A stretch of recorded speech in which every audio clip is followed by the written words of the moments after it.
Z88.3. I am Dan. Time is 11:30. I promised you Phil Wickham, and Phil Wickham is here. I'm here. It's good to be on. Thanks for having me. Welcome back to Orlando. It's good to see you again. Thank you so much. It's always so good to visit y'all. Thanks for having me. It's a pretty good place to visit. It's awesome. Yeah. I'm looking at that. We're at the hotel, and everywhere you can kind of see the pool, and I'm just like, as I'm doing all these interviews and hanging out with people, I'm longing just to get in the water. Right. It's just such a beautiful day. I totally get that. All right, I got to ask you, 10 years ago, about 10 years ago, you had a little scare. I was telling a friend of mine this morning that I think you have one of the most amazing voices in Christian music. That's so kind. Thank you. And you had that scare with the voice there for a while, where you weren't totally sure what was going to happen. How did that feel? Yeah, back in 2013, I had to cancel a tour because I just could not get through 2 songs. Even my talking voice was barely there. We flew home, found out I had a polyp, a bleeding polyp on my vocal cord, which isn't, it happens to some singers, but when it happens to you, right, and that's your livelihood. And what I found out is, like, I was placing a lot of my identity, a lot of what I thought people liked about. I thought, man, people like me, they welcome me, they applaud for me because I can sing. And if I don't have that, who am I? I kind of felt lost in it all. But you know what? I'm so thankful for that time in my life because it was really like God dealt with things inside of me, insecurity, fear of man, needing man's approval, making me realize in a whole new way what it means to be loved by him and my identity in him. So now looking back, I wouldn't trade that. It was literally 2 months of silence. I wasn't allowed to speak or talk as it was healing, the surgery. So I got a little bit down in the dumps, but somewhere right in the middle, God showed up and spoke to me his Father's heart over me and reminded me I'm his child. And so being able to grow and learn and the fruit from that moment of that my identity is not first a singer or first, or whatever I thought it was. My identity first and foremost is child of God, saved, forgiven, set free, headed for heaven. And to really grow and live in that, the security of that has been life-changing. It really changed my career. That's when I really started writing worship songs for the church and really realized what my heart wanted to do the whole time. That's amazing. And sometimes our challenges are what, put us on the right path. I mean, and 100%. Praise God, your voice came back, and you're where you are. I know, praise God. I mean, that's in the Bible, right? Like that. Yeah. And the good things are awesome. It's when we celebrate God. But look at all the stories. Yeah. In the fire, God is there. In the rain, in the storm. That's when we really see his presence in our life. Yeah. Can you hang out a few more? All right. All right. Sounds good. Z88.3, it's 11:43. I'm Dan. We're talking today with Phil Wickham. And Phil, I ran into a friend here at this conference we're at in Orlando yesterday. Yeah. And I mentioned I was going to be talking to you today. And she said, ask him about the dog. Okay, what's his story with the dog? Oh, my goodness. The dog story's gotten around. Okay, in 2020, we all know what happened. I'm in California. We're a little bit extra locked down than maybe you were in Florida, right. Here in Florida. And so we need something to brighten our day. My kids are like, can we please get a dog? My wife looks around. She finds out, okay, golden doodles are supposed to be these great dogs. I get a little bit allergic to dogs. Oh. They're supposed to be hypoallergenic. Let's get a golden doodle. They're really hard to find, but my wife, one day, this breeder pops online, and she has all these golden doodle puppies. And we're like, wow. And the story is that they were all taken, but because of the pandemic, she can't ship them. You got to come check them out. And so I go down. I drive about 20 minutes away from the house. We're in San Diego, and I check out this dog. It's awesome. It's cute. It's brown. It's cuddly. It's small. Like, all right, we're gonna get it. We bring it. Once you see the dog, you can't. Yeah, you can't hold the dog. Be like, nah, I just don't want you. And so we bring back this cute puppy. The kids are so pumped. It's a beautiful golden brown. Anyways, so a couple weeks go by, and the puppy gets a little bigger. But what's weird is the hair starts falling out. And we're like, that's strange. And she's itching, scratching herself all the time.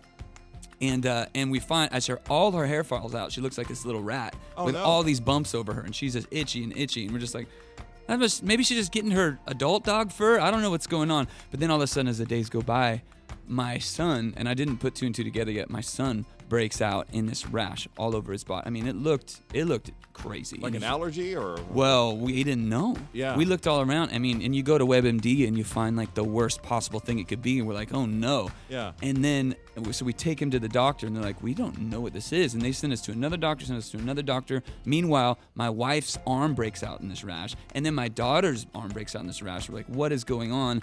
And then my dog's fur starts growing back in. Okay. But it's white.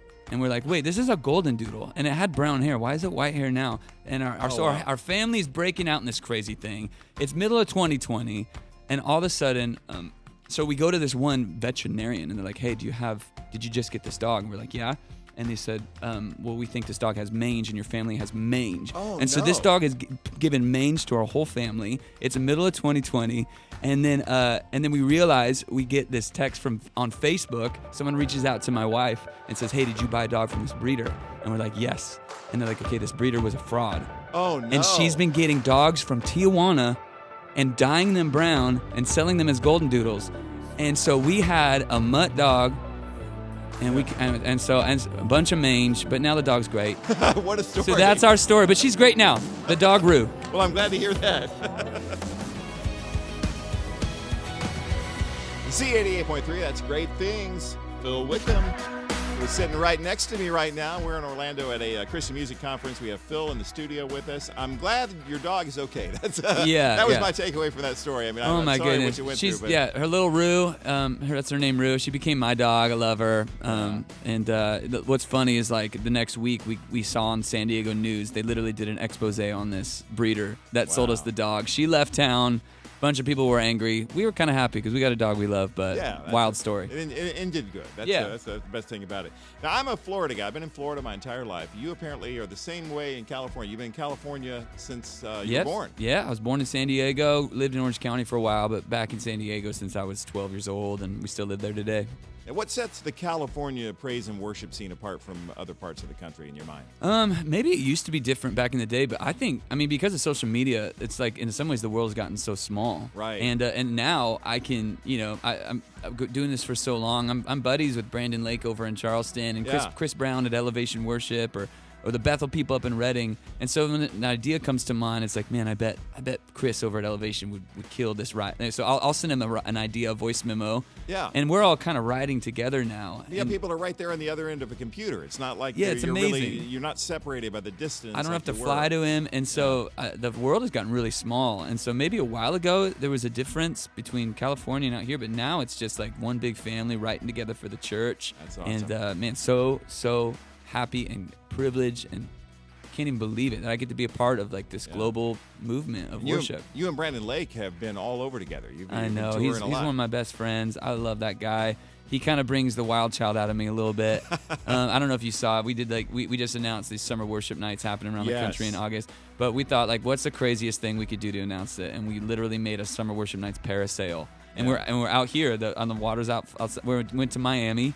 And we went about 400 feet up in the sky with a GoPro, and that's where we announced it. And it's just, that's what Brandon Lake will do to you right there. Yeah, he'll have you doing crazy things you never thought of before, of course. Would you say that music is the language that you sort of grew your relationship with Jesus? Oh, 100%. Yeah. I grew up in a Christian home, but I also grew up in a musical home. My parents have been worship leaders as long as I've been alive. And so when I was 12, learned how to play guitar, I knew God, and I was a Christian, and I could quote all the John 3:16s and Psalm 23, but that's where I came to know God as my friend, loving His presence. Was sitting in my room, junior high, young guy, just singing these songs of worship to God is where I fell in love with His presence. That's awesome. Phil Wickham, thank you for taking time out today to talk to us. Always fun talking to you, and I hope we'll get to do it again real soon. You too, sir. Thanks for having me on. All right. Enjoy Orlando. Right.